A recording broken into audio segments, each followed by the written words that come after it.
बोधकथा.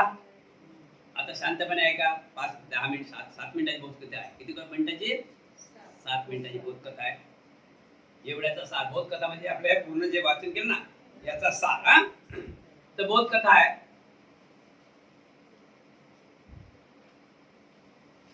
लगभग सर्वांनाच माहित आहे बोधकथा, पण तरी आपल्याला उजळणी होणे गरजेचं आहे. बरोबर आहे की नाही? उजळणी होणे गरजेचं आहे. सर्वांनाच माहित आहे बोधकथा मी सांगितलं होते, पण उजळणी होणे गरजेचं आहे. म्हणून उजळणी झाली पाहिजे. उजळणी झाली पाहिजे. उजळणी झाली पाहिजे. नेहमी म्हणत राहायचं तर उजळणी होईल. नेहमी म्हणत राहिलं नाही तर उजळणी होणार. तर बघा, कर्माचे फळ. आपण कर्म कोणासाठी करतो हे महत्वाचं आहे. कर्म कोणासाठी करतो हे महत्वाचं आहे. कुटुंबाने कर्म कोणासाठी करावं? सर्वांसाठी. बरोबर आहे की नाही? पण त्या कर्मामध्ये 2 कर्म आहेत. त्या कर्मामध्ये 2 भाग आहेत. एक कुशल कर्म आणि एक कुशल कर्म आणि एक अकुशल कर्म. प्रत्येक कुटुंबाचं बोधकथा सुरू होत आहे. प्रत्येक कुटुंब प्रमुखाचं कर्तव्य आहे की माझ्या कुटुंबासाठी मी असो की नसो, माझ्या कुटुंबासाठी मी असं काम करावं की ते 3 पिढ्या माझं नाव राहायला पाहिजे. किती पिढ्या? किती पिढ्या? मग आता खरं सांगा, एक लक्षात ठेवा. आता बांधकाम केलं, यंगल लादी लावली, 3 पिढ्या टिकते काय? हे टिकते काय? हे कोणतं कर्म आहे? थोडं टाइमपास आहे. समजलं ना?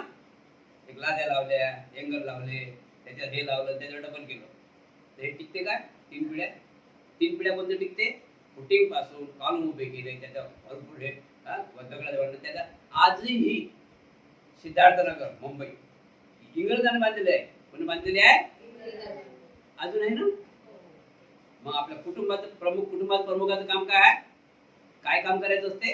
की टेम्पररी काम कोणतंच करायचं नाही. भला लेट उशीर झाला तरी चालेल, पण काम कसं असलं पाहिजे? हा, उशीर झाला तरी पण काम कसं असलं पाहिजे? समजलं की नाही? तर पण काम 2, कुशल आणि अकुशल 2 काम आहे. कुशल आणि अकुशल 2 काम आहे. हे आपल्याला ओळखायला लागेल. आता काही लोकांना अभ्यासच नाही, काही लोकांना धम्म समजला नाही, ते कुटुंबाची चांगली सेवा करतात. धम्म समजला नाही काही लोकांना ते कुटुंब जगवतात ना. ते कुटुंब जगवतात की नाही. आता तो 2 मिनिट आता बरोबर आहे. त्याला तर काम आहे, याच्याच कामाला आहे ना, याच्याच तर कामाला आहे, हेच तर कामाला आहे. एवढं पुऱ्या सार आहे ना. हा, हेच कामाला आहे ना. तेरे लिए तो सब कुछ है, तेरे लिए. तर समजले की नाही? तर बघा,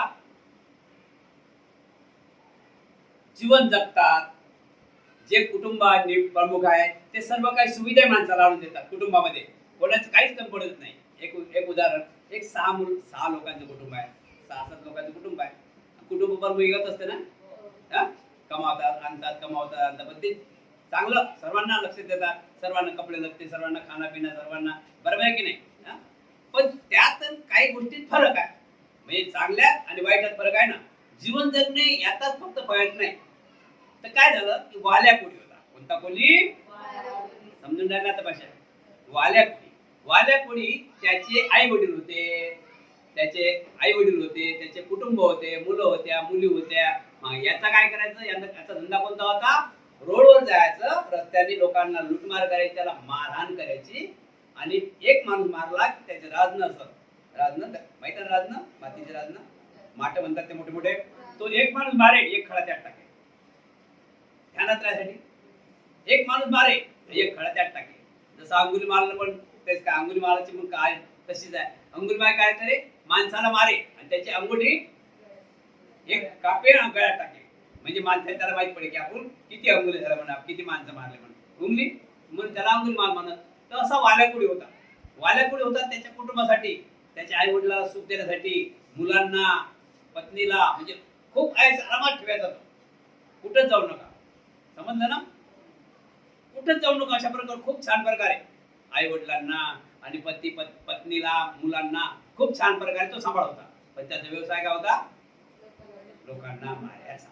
आणि तो मारून एक दगड टाकायचा आणि त्याचा लुटलाट करायचा, घरी आणायचा, मस्त मजेत राहायचा.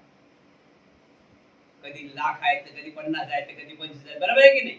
अशा प्रकारे त्या घरात मग सुगंध असं बरं चाललं बरं चाललं बरं चाललं बरं चाललं, मुलंही मोठं झालं, बरं चाललं चाललं चाललं, त्याचा धंदा तोच.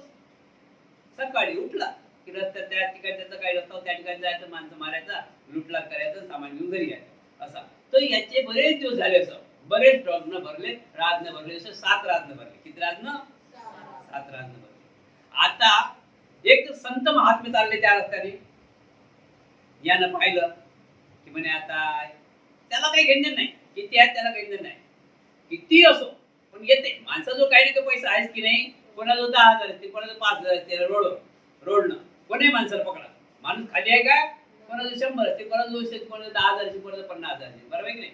तर तो असा करायचा, किती असो माणूस पकडला ना त्याचं काही ना काही निघते, काही ना काही निघते, अशी त्याची अभ्यास झाला होता. मग त्याने काय केलं, संत चालले आपले, मंगलो मंगलो मंगलो मंगलो मंगलो मंगलो. संत काय करी, थैली आपली घेतली काकी, मंगलो मंगलो चालली. यानं बघितलं म्हणे अरे सकाळपासून आता धंदाच नाही, काही बोहनी म्हणतात ना, सकाळपासून म्हणे धंदाच नाही, बरं झालं तर संत आला, तर आपल्याला काय करायला लागते, त्याला काय संताची घेणं देणंच नाही. तर धरला संताला, चाल काळ म्हणे माल. संत काळ माळ म्हणजे मग होता काही असेल दे, दाखवलं बाबा हे आहे म्हणे, चाल तयार होय. आता माल ते घेतल्यानंतर सोडेन ना, माल घेतल्यानंतर सोडे ना. का सोडे ना, की उद्या हा त्याला सोडलं जिवंत तर हा सांगेन ना की अमुक अमुक रस्त्यावर अमुक अमुक माणूस आहे, तिकडे जाऊ नका, म्हणून तो पुरावा नष्ट करायचा होता. जेवढे पैसे घ्यायचे तेवढे घ्यायचा आणि पुरावा नष्ट करायचा, समजते की नाही. मी त्या माणसाला मारून टाकायचा आणि एक दगड घ्यायचा, त्याला अन्नात टाकायचा. तर झालं, पैसे किती घेतले, चालू आहे म्हणे त्या. तर त्या संत म्हणतात की महोदय आपलं नाव सांगा फक्त काय. आता मला तर मारता तुम्ही, यात काही शंका नाही, माझं कोणी नाही. माझं कोण आहे, आमचं कोणी नसते संताचं, तुम्ही मला मारा त्यात काही नाही, पण तुम्ही नाव सांगा आणि मी काय विचारतो त्याच्यावर फक्त मला उत्तर द्या. तर मग आता ममता झाली जागी, त्याग्याच्या शब्दात पण करू नये, लक्षात ठेवा. संताच्या शब्दात पण करू नये, लक्षात ठेवा. तो शब्द त्याच्या मनात लागला. बुद्धांनी फक्त येई भिक्कवे म्हटलं, अंगुली माला पण बुद्धांनी असं म्हटलं, अंगुली तुझ्यामधलं माणूस जीवनसत्व जागृत आहे, तेवढ्याने त्याला परिणाम झाला.